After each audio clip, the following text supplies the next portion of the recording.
Qonto's projects feature is a powerful organizational tool designed to help businesses manage their finances with clarity and efficiency. Think of projects as a system for tagging and categorizing your business transactions, both incoming and outgoing, based on their purpose. It moves beyond simple expense tracking to give you a detailed view of how money relates to specific endeavors within your company. Using projects means you can allocate transactions to various initiatives like a marketing campaign, a product launch, an office renovation, or even recurring processes such as payroll or R&D. Instead of transactions simply appearing in a long, undifferentiated list, they are immediately connected to the relevant part of your business.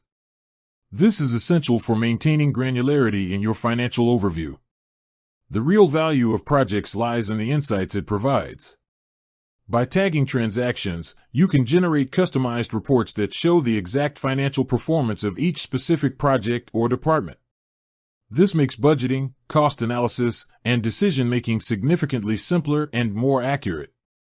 For instance, you can instantly see if your recent software development is exceeding its allocated budget or how profitable a new client contract has been.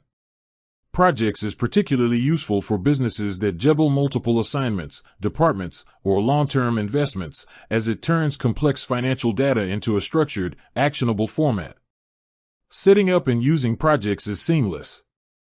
When you make a payment or receive a transfer, you can assign it to an existing project directly within the Qonto app. You can also set rules and defaults for certain suppliers or employees to automatically tag transactions, ensuring consistency and saving administrative time. Ultimately, projects transforms your Qonto account from a basic bank ledger into a sophisticated financial dashboard, giving you a level of control and transparency that drives smarter business growth.